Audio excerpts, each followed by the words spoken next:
Good morning, good morning, good morning. Hopefully everybody's having a happy hump day.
Three, two, one, live.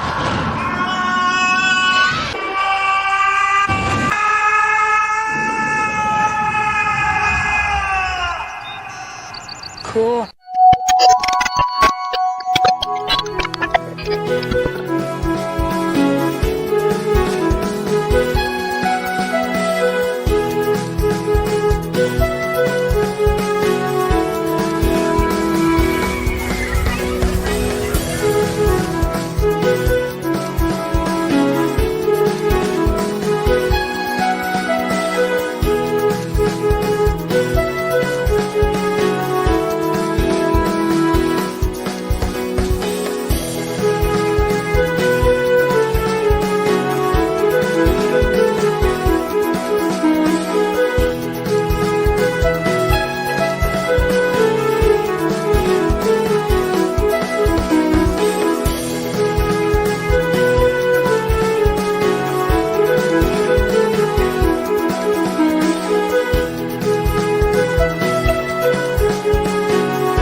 Welcome back, Fun Fam. And if you're brand new to the channel, welcome in to follow the Bradley's Fun. This is the Daily Dish with me, Ron E. Bradley. I hope that wherever you are and wherever you're watching from and whenever you're watching, you're having a phenomenal day, whether it's morning, evening, afternoon, middle of the night, watching now or watching on the replay. I hope you're having a phenomenal day. Speaking of the day as of the live stream right now, it is 9:37 in the morning on the 19th day of February 2025.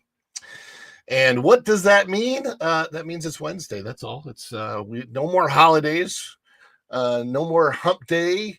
We're past. Well, I mean, it is hump day. No more, but no more holidays. We're past all that. We don't have another holiday till what? I think the 17th of March, which is like St. Patrick's Day, but like not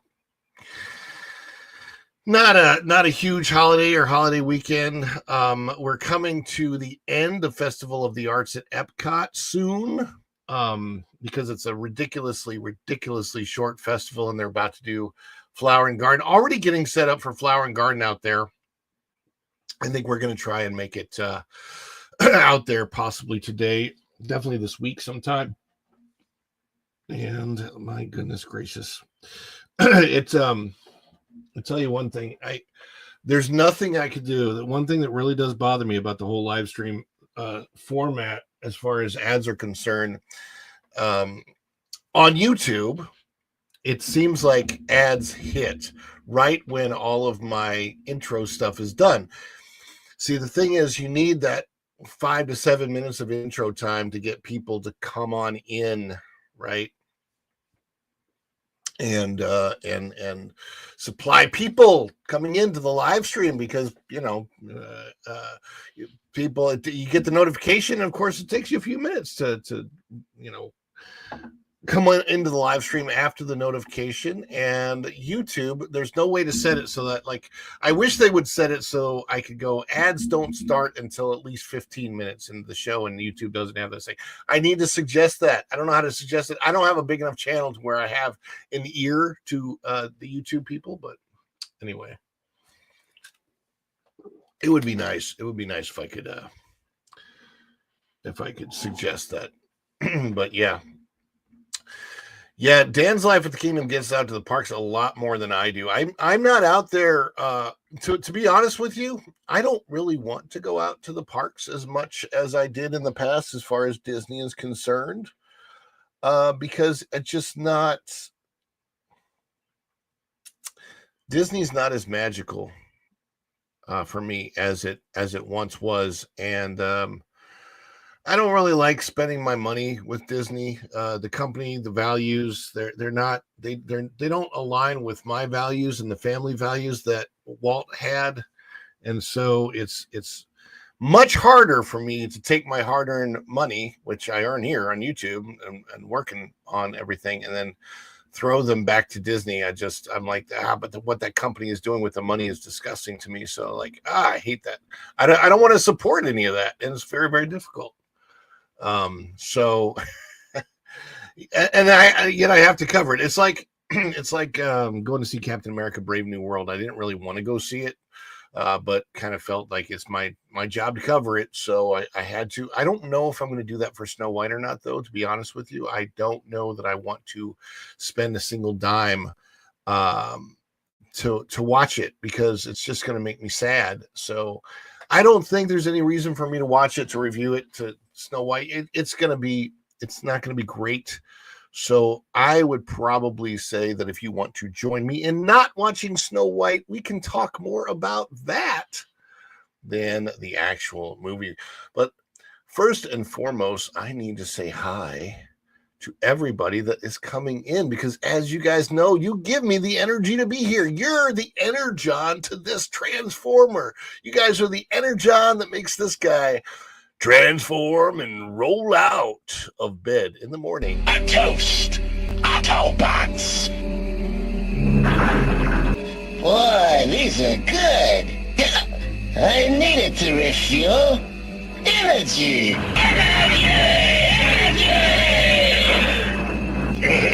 This stuff's the greatest! Energy. I'm drinking my energy right here. So let's say hi to everybody that's in the chat this morning. Thank you guys so much for supporting the channel, for coming in. My beautiful wife is in the chat, Virginia Bradley, Magical Adventures, who I think she's actually a mod on her other channel. I should make her a mod on this channel too. How do I do that? I'm going to go over here. Switch this.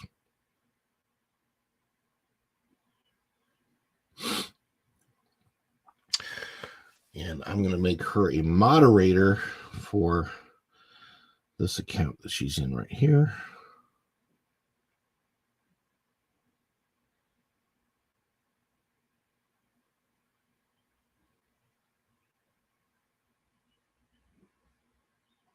There we go. Sorry, a little technical work on the show while we're doing it here live.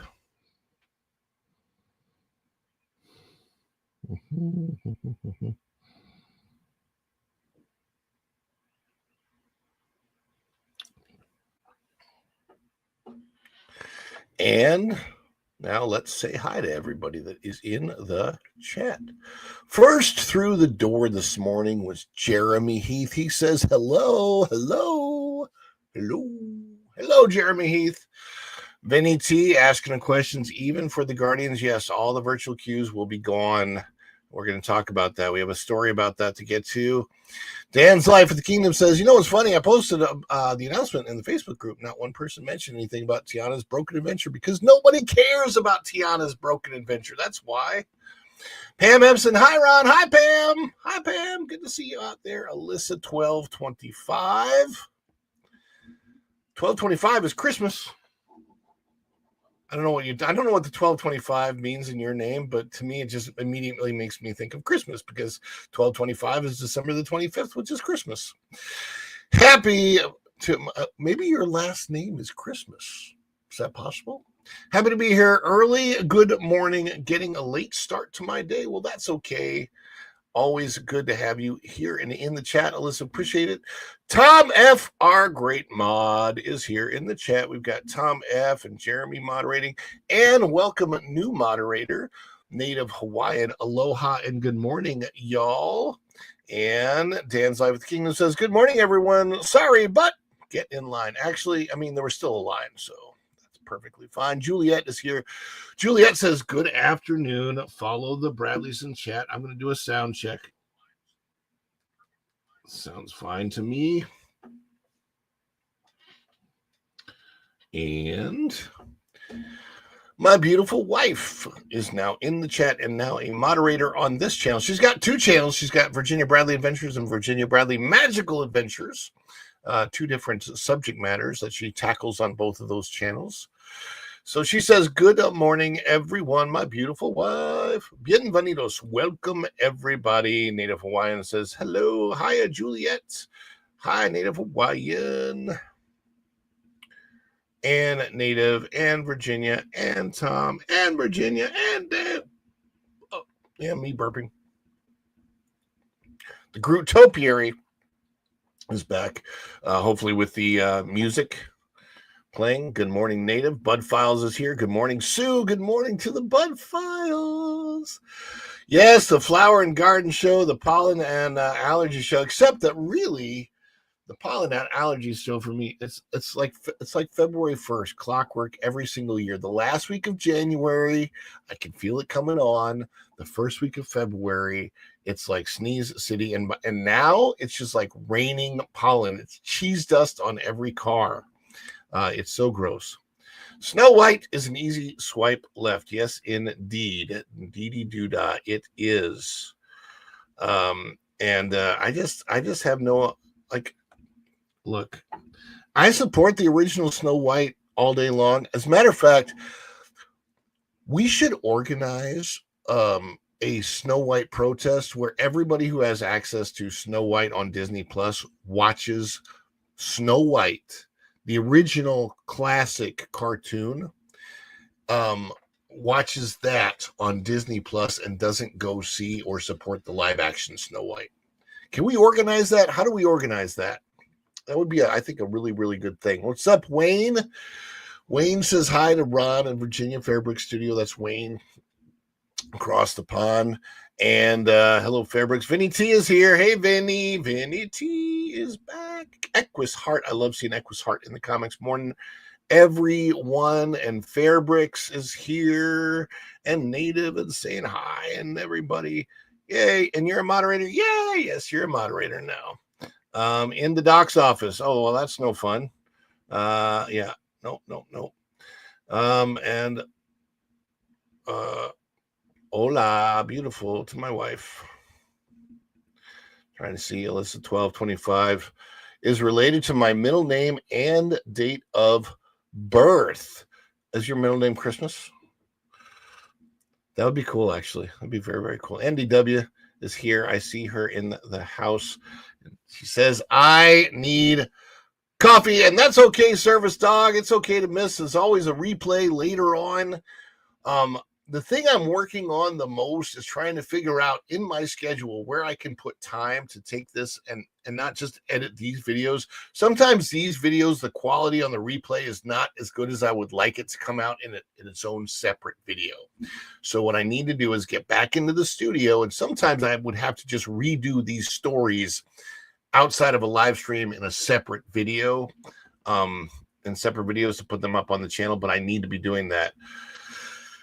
I should be doing at least one a day, and I'm not yet, but that is the goal. The goal is to get from one a day, and then at one a day, really, really get good at getting them out and editing them, and then do 2 and then maybe 3 per day, every single day with the news commentary stuff. And then eventually I may have to create a second channel for just the vlogging stuff. A watch in is great. Tell everyone on the streams you join. Yeah, I think that we should do that. I think that it would be a really great idea to support the original 1937 version of Disney's Snow White on like that opening Friday of whenever the live action version opens, and go and everybody watch the original Snow White to send Disney a message, because they'll see the numbers, that we want the original. We don't want your horrible remake. And what is that?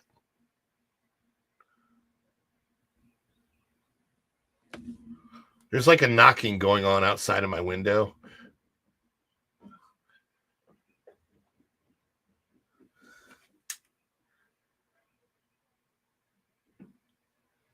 That's weird. I don't know what it is. That's very, very strange. Well, so my window is over there, which technically like over there, but not that that matters to you guys, but that's weird. Noel, okay. Noel, Noel, Noel, Noel, born is the King of Israel. Speaking of the King of Israel, can you believe that Cynthia Erivo was cast? In a direct mocking of God, Cynthia Erivo was cast to play the role of Jesus Christ. So a black female lesbian was cast to play the role of Jesus Christ and Jesus Christ Superstar in a short stint at the Hollywood Bowl in Hollywood. Look, I'm not going to do anything about this, but I'm going to tell you that God says in the Bible that God will not be mocked. So good luck with that.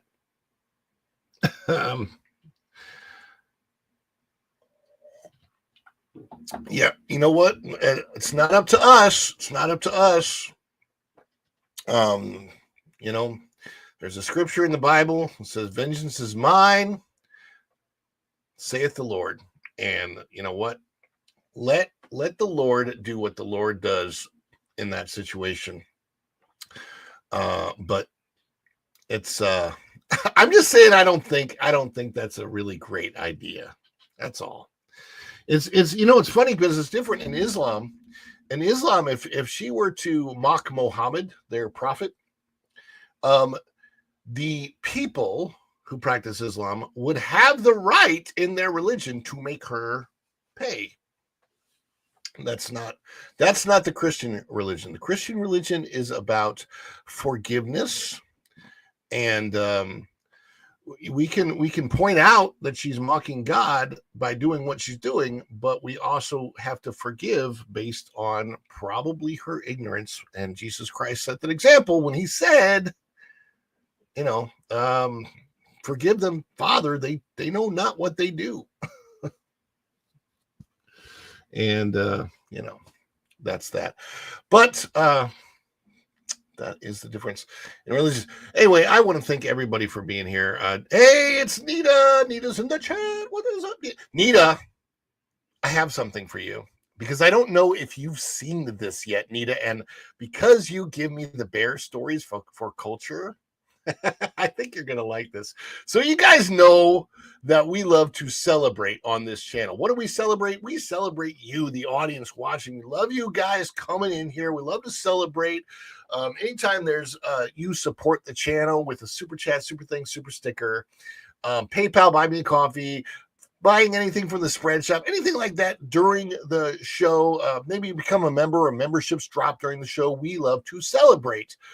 And since Nita's here, and I don't know if Nita has seen this yet, I'm going to show you, Nita.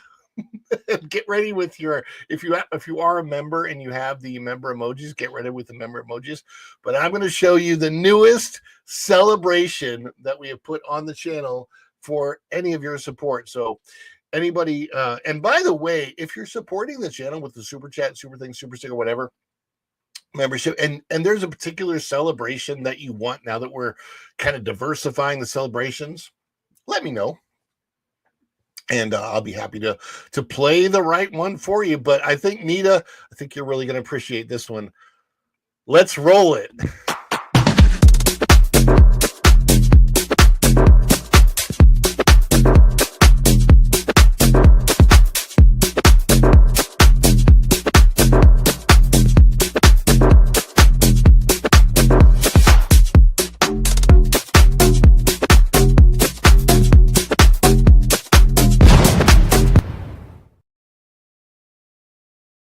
That is the Culture Bear celebration, and we'll use that for Izzo's member for 7 months. You like to celebrate? Haven't noticed? Of course, we love to celebrate all of you. Oh, and Go and Shogi is in the house. I just saw you come in, Go and Shogi. Good morning, brother. I hope you're doing okay. Man, Go and Show, you're going to have to let me know because I'm not 100% sure, but have they used virtual queues out at Disneyland? Yeah, just saw it on Culture. So on Culture's 30,000 subscriber celebration, I was able to take that and break that down into just a shorter version for this channel. Then I asked Culture if I could use it, and he's like, yeah, you can use that, man. It's awesome. So we love to celebrate each other. On each other's channels and stuff, and so appreciate it. Yeah, so I'm assuming that they've used virtual queues out in California, but they're getting rid of them here.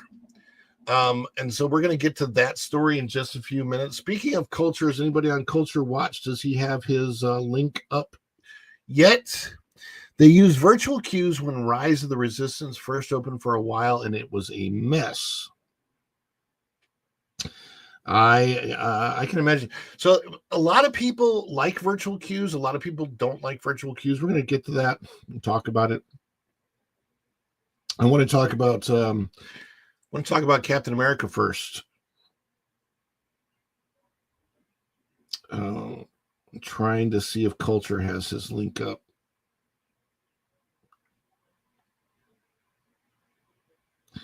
I don't quite see the link for Culture Casino quite yet. All right. You guys are saying that it's not up yet. Okay, cool. All right, so let's start off and see just how well Captain America, Brave New World, or as I like to call it, Captain Falcon and a World of New Braves. Let's see how that did at the box office. So let me see if I can put this up on the screen.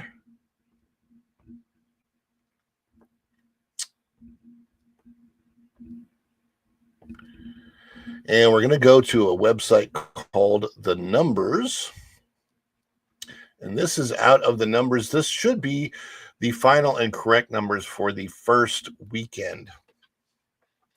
So what we've got so far is that we've got the theatrical performance at the domestic box office is $101,021,014.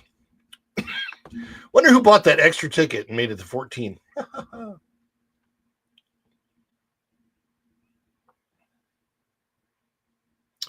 So I'm going to kind of looking over at the figures for the total grosses. So what is gross so far worldwide is $193 million.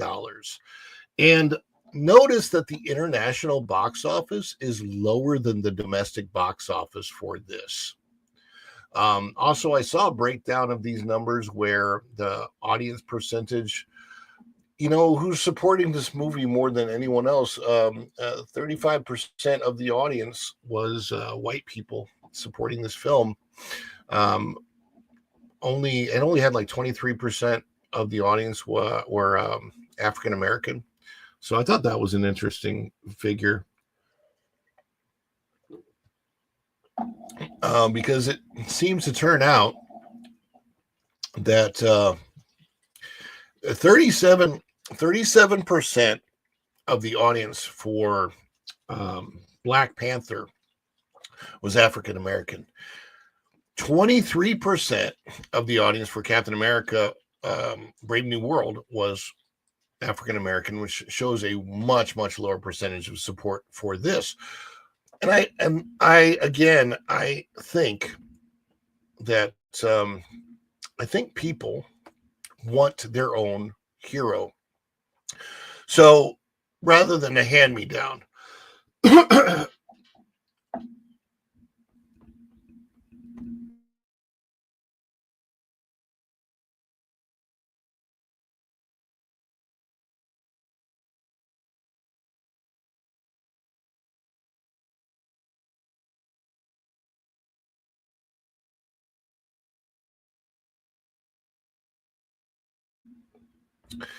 I had to mute the mic for that one.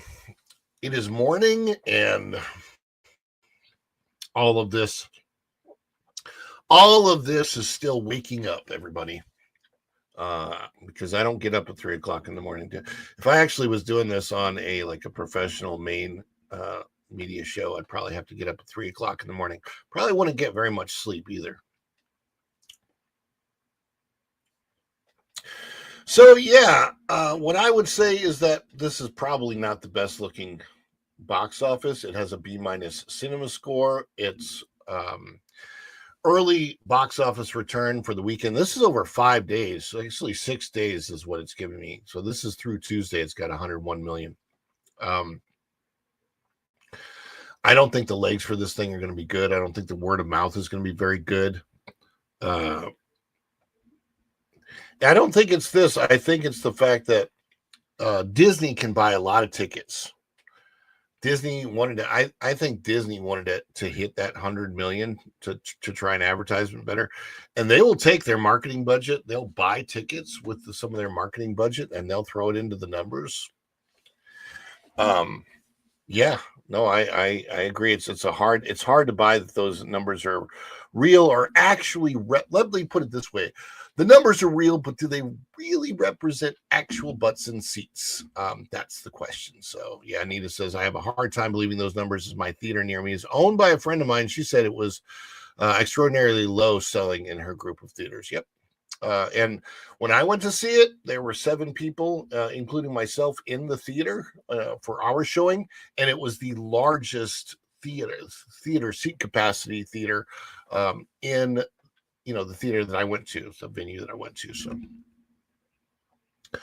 and then Going Shogi said, I feel like they really thought people wouldn't notice Bucky was being set up to be Cap. They thought they could just shoehorn whatever they want because they think we're so dumb. Yeah, there's a question of when did they make the decision to hand it off to Falcon instead of Bucky? By the way the script was written, it sounded like sort of a last minute decision when they were filming Endgame to do that. Like they weren't.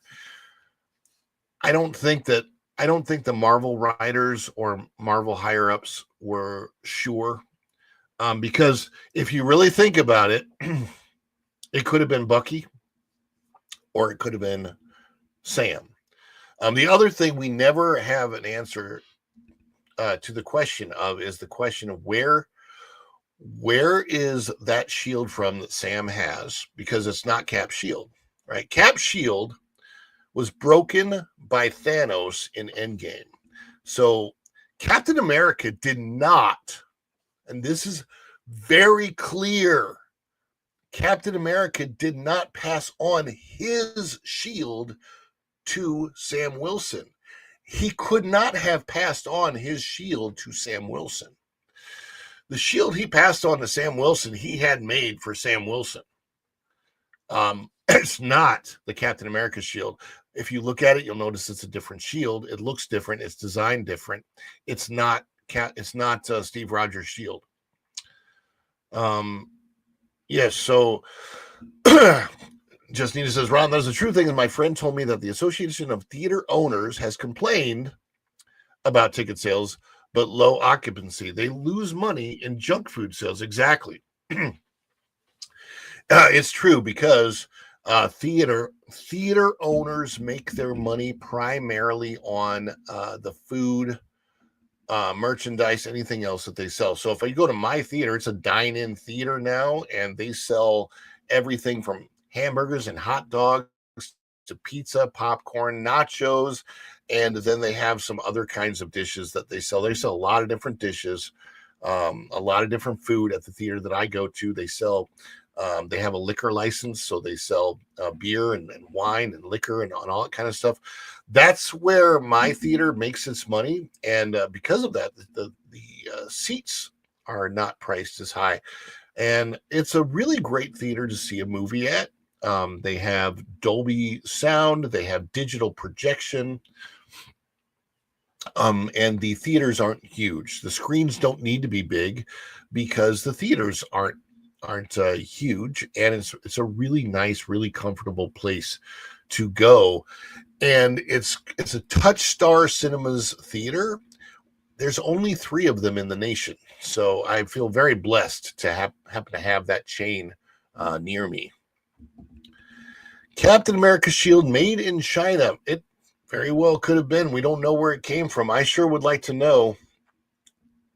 Hey, Dylan, good to see you in the chat. Welcome, Dylan. Yeah. And yes, our theater does a bag check too. Our theater does a bag check, but they don't really seem to care too much if you're sneaking in snacks. We bring in our own water bottles and such. They don't really seem to care too much about that, but they can. But that is where the theaters really make their money. They don't make it off the ticket sales. And so if there are tickets being sold but not butts and seats, well, they're definitely losing out money on the concessions, because it's when you go to the theater, you pay like what, $9-10 for a drink. So and now they're not even allowing refills on those. They're saying $2 for a refill or whatever. But that's how they make their money, so I understand. It's getting more and more difficult for theaters to stay in business, and that's we're losing that part of pop culture. Part of it is because movies just aren't as good as they used to be. There's too much messaging in movies that's not about just plain right versus wrong. It's like our version of right, which often includes things that people are extremely offended by. So I don't know. There's nothing. The only thing offensive in Captain America Brave New World is the poor writing and the poor story. And handing off the title of Captain America to somebody who's not Captain America. He's Falcon. I think that if he would have just remained Falcon, it would have been better. But that's just me. It would be very, very interesting to see if they would have a way to bring old man Captain America, Steve Rogers, back, because I think he was an old man in the comic books at one point in time. But we shall see.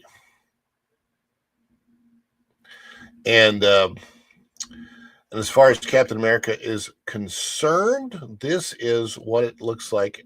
There's a story out of that Park Place. Captain America Brave New World box office spun by the Access Media as a victory, but actual numbers tell the real story. This is by Marvin Montanaro on the 18th of February. There is Red Hulk. They did a pretty good job with the CGI and Harrison Ford for Red Hulk, but he's not in the movie very much. And it also makes it very much of a sequel to 2008's Hulk. How many years ago was that? 17, I think. Wow.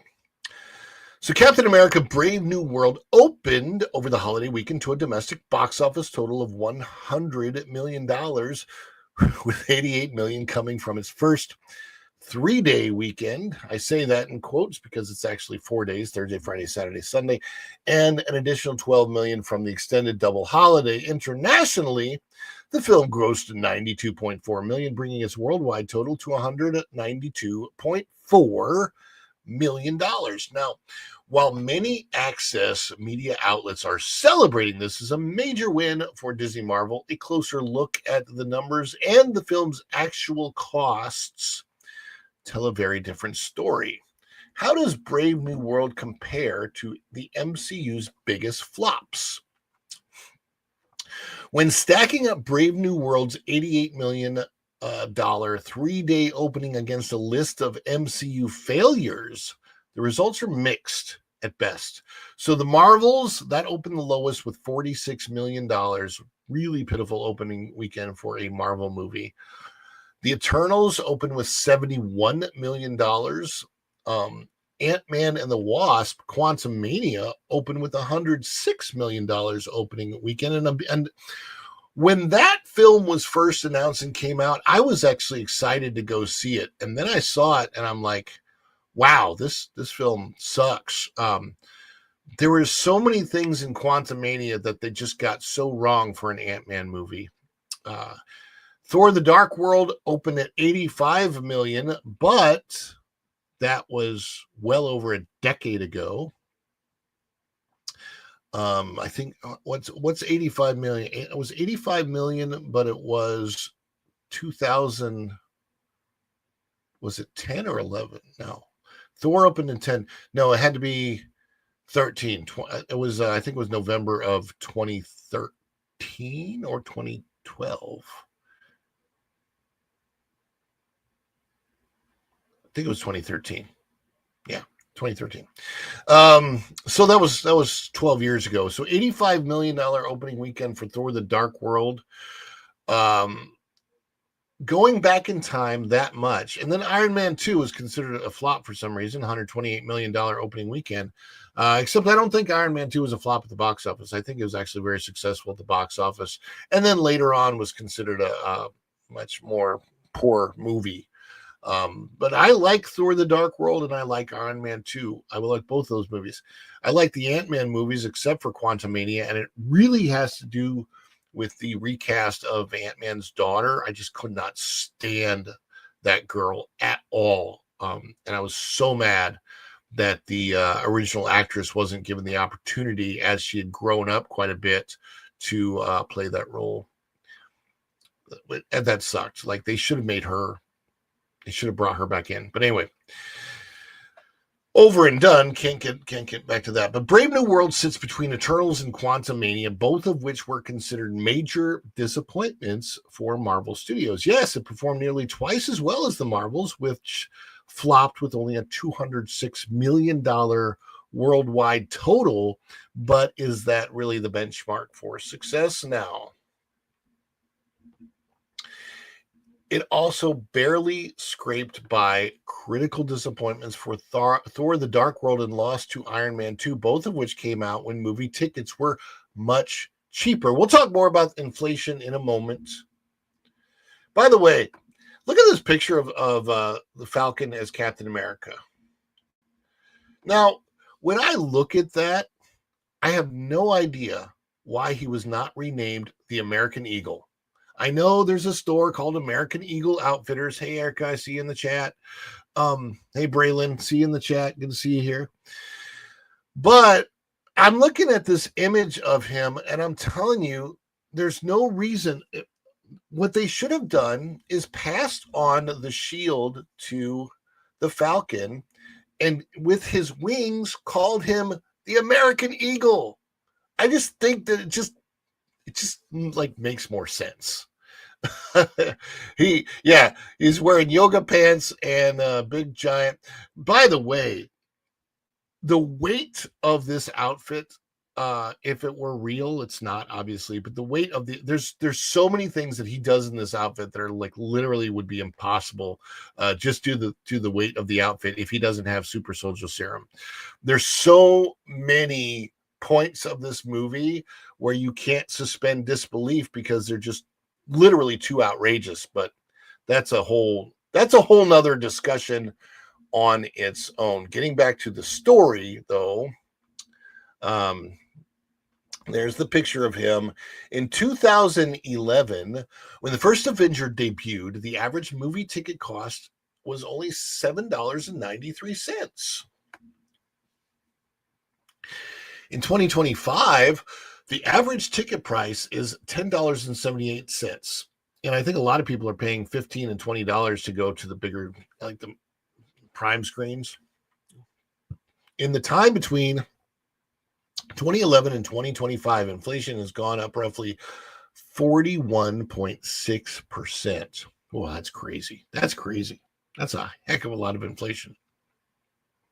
So adjusted for inflation, the first Avengers $65 million opening, and that's the first Captain America movie, Captain America, the First Avenger, $65 million opening would equate to $93.5 million today, surpassing Brave New World's $88 million.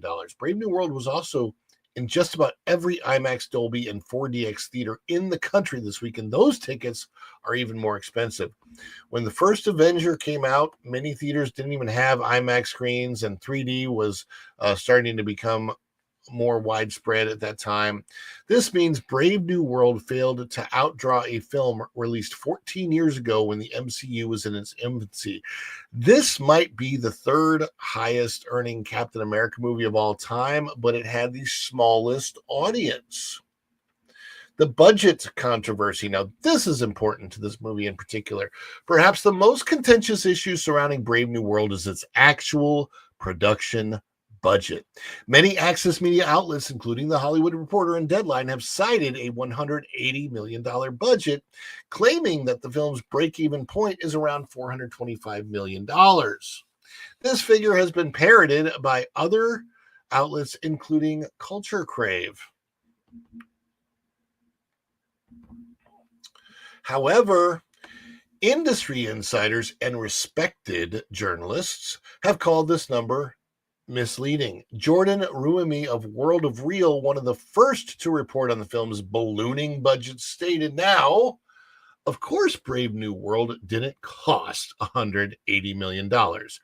That's simply too silly to believe. The actual budget was more than double that. I had reported the cost of the film to have risen to the $350 million mark, and now other journalists are confirming this.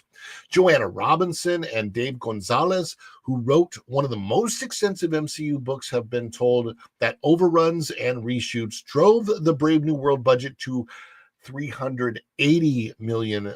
With marketing costs added in, it's basically impossible for the film to turn a profit. WDW Pro, Hollywood scooper and publisher of That Park Place, was another loud voice in the media pushing the actual cost of this film. He challenged Culture Crave when the outlet repeated the $180 million figure, forcing them to admit that their numbers did not include print and advertising cost. WDW Pro says on X, they spent more on original Captain America than what is listed for B&W by Culture Crave and Deadline, including print ads. Yes, so called out on that. Of course, you're called out on that. There's no way. So with 4 rounds of reshoots and extensive marketing campaigns, most analysts still believe Brave New World's true cost is between $350 and $375 million. When factoring in marketing and theater cuts, the film would need to gross around $900 million worldwide just to break even. Can Brave New World reach profitability? Well, the film's $192.4 million global opening is nowhere near what it needed to be. Given its steep budget, Brave New World faces a long uphill battle to profitability, especially with a lukewarm reception. The movie earned a B- cinema score, the lowest in MCU history, signaling poor word of mouth that could significantly impact its second week drop. Other recent MCU films like The Marvels and Quantumania saw dramatic drop-offs after their opening weekends, and Brave New World could be poised for a similar fate. While Disney and Marvel might attempt to spin these numbers as a win, the reality is far less optimistic. If Brave New World experiences a substantial second weekend decline, its box office potential could evaporate quickly. Given the film's troubled production, bloated budget, and divisive reception, turning a profit seems increasingly unlikely. And yes, I would suggest that is probably true. This is kind of a funny comment. Captain Falcon doesn't have America's like Steve Rogers. Remember that line in Endgame? Yes, indeed, that is America's. Yeah, okay. Well, we're not going to go there, but anyway, yes, indeed. And before we get to the next story, we wanted to celebrate. We do have Izzo's Place that had the member for 7 months in the chat, and we love to celebrate you all. So thank you, Izzo. I can't even believe that I've had memberships available for 7 months, that anybody's been a member of this channel. Thank you so much for that support. Got to celebrate that. Thank you so much.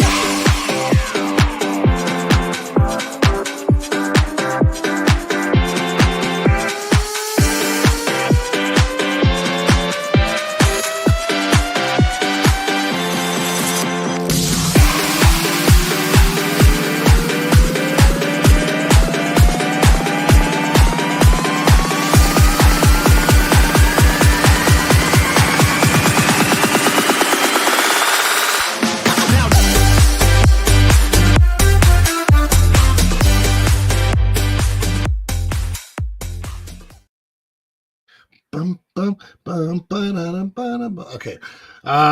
Juliet says culture is up and running. So let's find out if I can get that on the board here. Here it is. Okay, doke. Now redirect to Culture Casino right after this show is now up and running. And so now you will be directed right over to Culture Casino when we are finished having our little discussion today. And what is our discussion about today? Well, we are going to talk about something that is going to be celebrated, something that is going to be maligned. There's probably going to be some division. Benny T, you have come back just in time for the main story of the day. So you haven't missed really anything. You're good. All you missed is a discussion of how bad Captain America will actually maybe end up doing at the box office. We'll see what will happen with that. But getting on to our main story today, we're talking about virtual queues at the Walt Disney World Resort are going to go away completely. There will be no more virtual queues at the Walt Disney World Resort. And you can see this story out of that Park Place.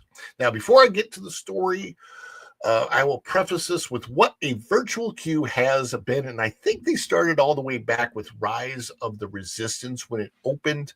The idea was that you would go online to your My Disney Experience app. I will pull that up right here. So you pull up your My Disney Experience app on your phone and you scroll down and you see this. Request access with a virtual queue. Okay. Says a virtual queue may be used for select attractions and experiences. You hit join the virtual queue. Now, here's the problem with the virtual queue. The problem that has existed with the virtual queue is that if you're spending thousands of dollars on your vacation and you don't really understand how this works ahead of time, there's a very, very good chance that you're not even going to be able to get a virtual queue. And without that virtual queue, you're not going to be able to get on that ride without paying for it. Oh my gosh. You can't just walk up and get in line. A lot of people really, really upset about the fact that you could not just walk up and get in line for an attraction. Some people, they don't care if they have to wait 2 or 3 or 4 hours to ride the attraction.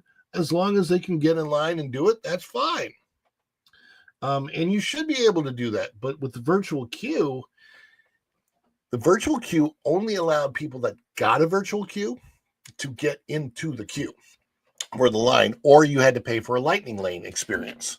So it was either virtual queue or lightning lane. There was no other way. You couldn't just walk up and get in line. So a lot of people didn't like that. Now, people that are in the know and pass holders that went frequently, we loved it because we knew how to get a virtual queue every single time. You have to hit that button right at 7 a.m. in the morning or 1 p.m. if you're in the park to do it. And you could get that virtual queue and you could get on the ride every time. It worked great for like me, for Guardians of the Galaxy, especially when you knew the fact that that 1 hour window that they gave for you to get in line in your virtual queue was not a real thing, that you could, anytime after you were called, you could actually get in. So the idea was that when I found that the wait times were lower, that's when I would actually go get in line with my virtual queue, and I'd have like a 15-minute wait at the most for Guardians of the Galaxy. And I've ridden it so many times that I'm kind of over it now. I love Guardians of the Galaxy. Great ride, a lot of fun. I don't care if I ride it again because I've ridden it so many times. If I ride it with my family and that's fun. But for me, whatever, no big deal.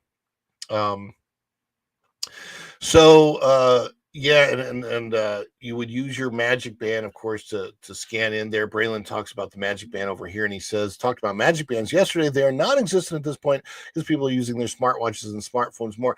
That's true, but the magic band's never going to go away because it has some functionality that the smartwatches never will have. It's got the light show that goes along with the fireworks or evening shows. And I know it's a lot to pay $50 for a magic band. I've never paid that much. I will get it on sale every time. I will find them when they're like $10 or whatever and get them at the discount. But I have a few magic bands and people like to collect them. So I don't think they're going to go away because they have a certain level of functionality to them. And I like wearing them. And I don't have a smartwatch. I've never owned a smartwatch.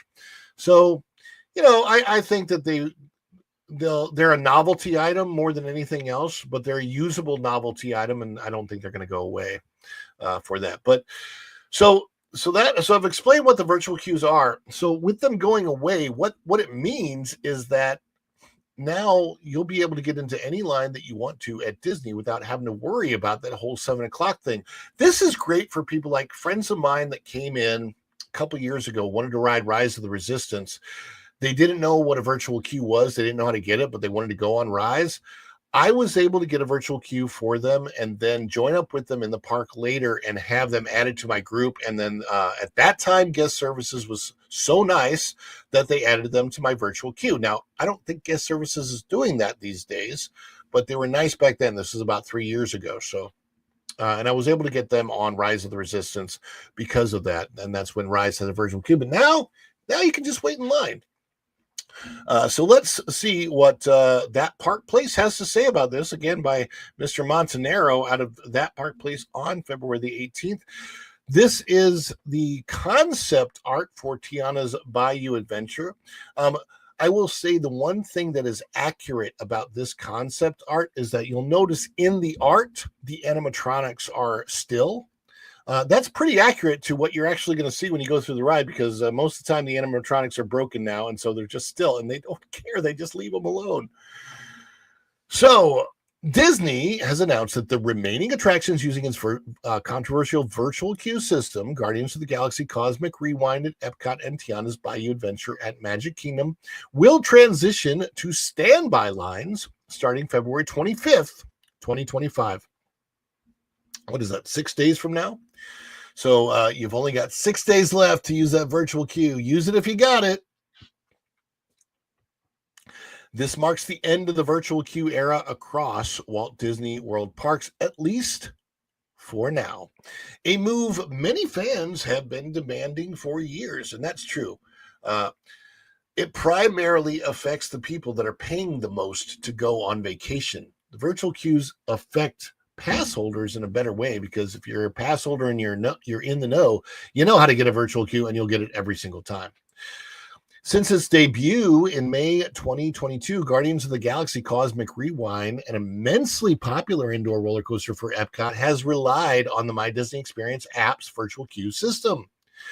Guests were required to secure a boarding group at exactly 7 a.m., a process that left many families stressed and frustrated. Those who missed the small window, and by the way, that small window was literally about 2 seconds at the most, often face the tough choice of either purchasing a Lightning Lane access for the ride or missing out entirely. With the switch to a standby queue, all guests will now have an equal chance to experience the attraction simply by waiting in line. While the standby queue will open on February the 25th, Disney will continue to offer Lightning Lane single passes for those who prefer to bypass the line. Guests staying late during extended evening hours will also be able to join the standby line for the coaster, further enhancing accessibility. This decision comes after Tron Lightcycle Run at the Magic Kingdom transitioned to a standby line in September of 2024. Now, with the Guardians of the Galaxy Cosmic Rewind joining the shift, Epcot will be free of virtual queues as well. The removal of the virtual queue system extends also to Tiana's Bayou Adventure as well, which will also open a standby line on February the 25th. Since its controversial launch in the summer of 2024, Tiana's Bayou Adventure has struggled with its popularity. The ride, which reimagines Splash Mountain with a Princess and the Frog theme, faced criticism from day one. Many fans argue that due to its lukewarm reception and frequent technical issues, the attraction never warranted a virtual queue in the first place. Despite its new theming, Tiana's Bayou Adventure is often plagued by downtime and mechanical failures, leading to guest frustration. Disney's decision to implement a virtual queue for this ride was seen by some as an attempt to inflate its perceived demand. Now, after more than 240 days of operating under the system, the transition to a traditional standby line has sparked renewed debate.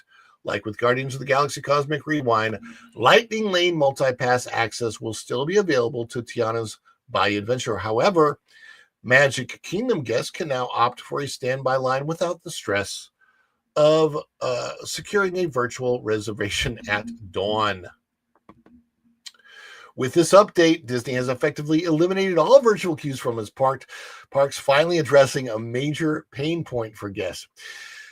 The change ensures a more straightforward, equitable experience, allowing families to spend less time glued to their phones and more time enjoying the magic of Disney.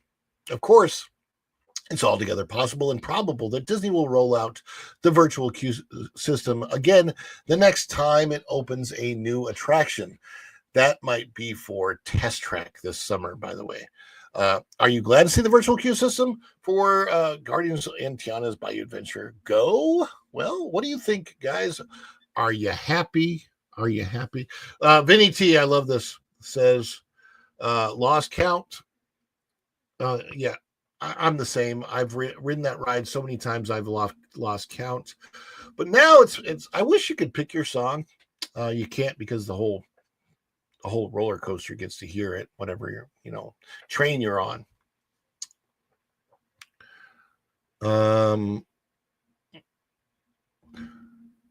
Braylon says, if they could make the Magic Bands in the vein of Pal Mickey, where you can use your smartphone for the fun facts and times, that would be cool.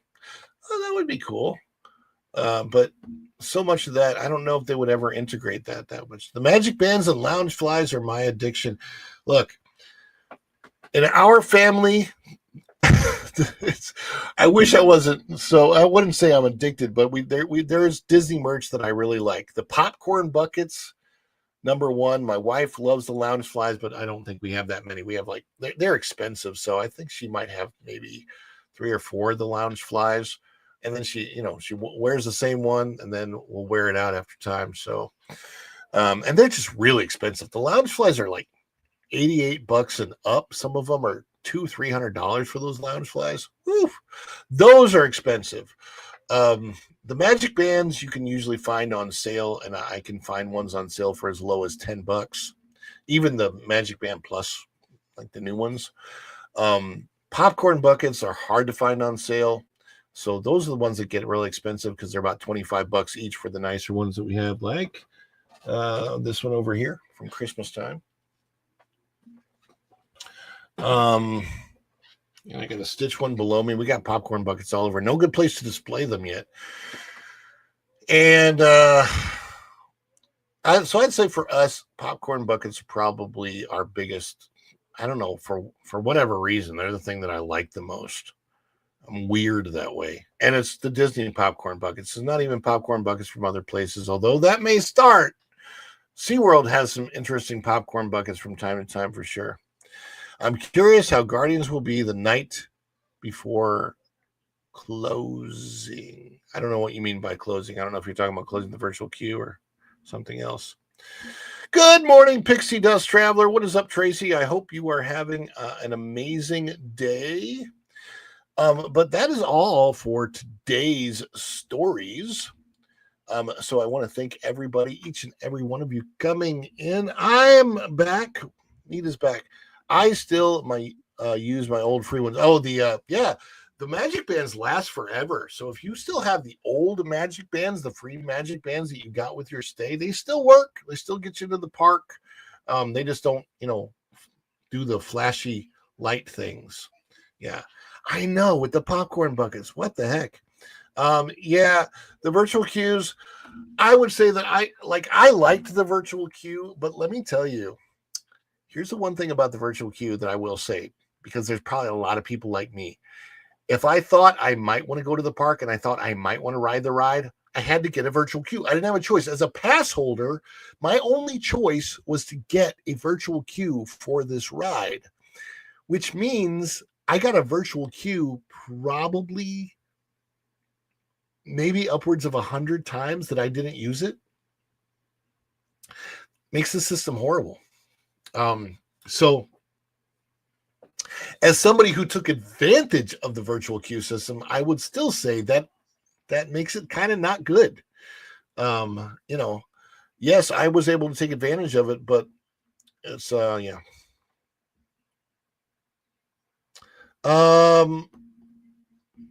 I spent so much on Magic Bands in Florida, but they don't tell you they aren't multi-park functional. I don't know what you mean by that, Going Shogi, because my Magic Band works at all the parks. So if you were having trouble with it at multiple parks, the Magic Band, the one that goes on your wrist, that would be a guest relations question, because one Magic Band should have the same functionality at all the parks.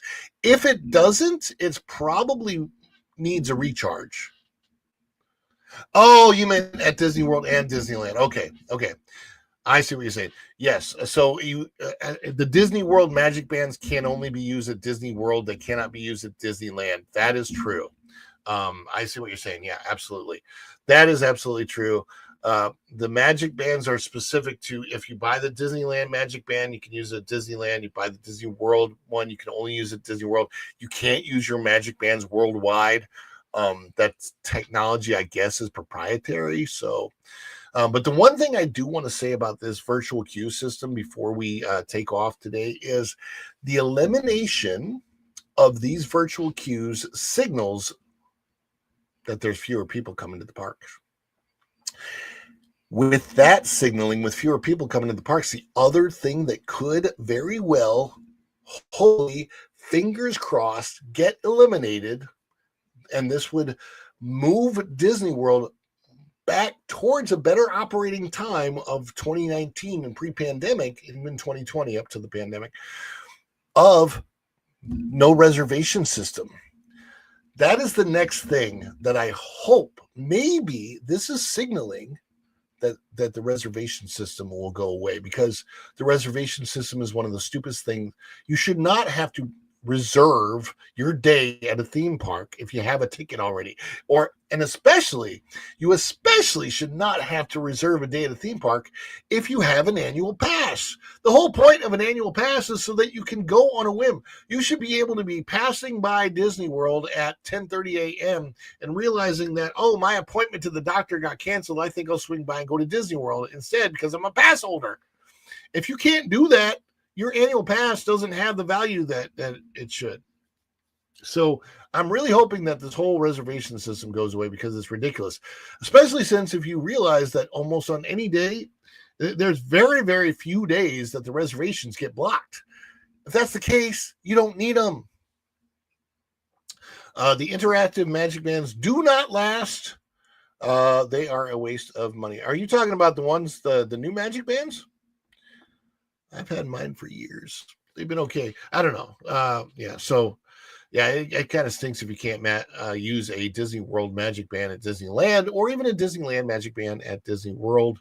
That makes them proprietary, and that's not fun.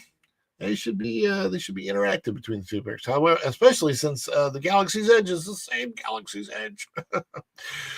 Anyhow, thank you guys for coming in today. I appreciate y'all so much. We're getting ready to send you over to Culture Casino.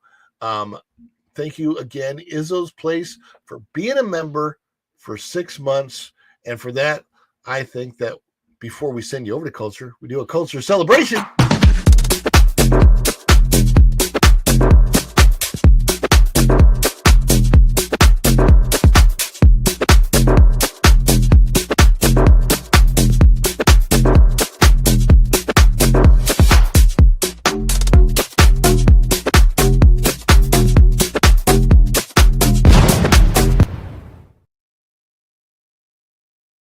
Thanks for being here today, everybody.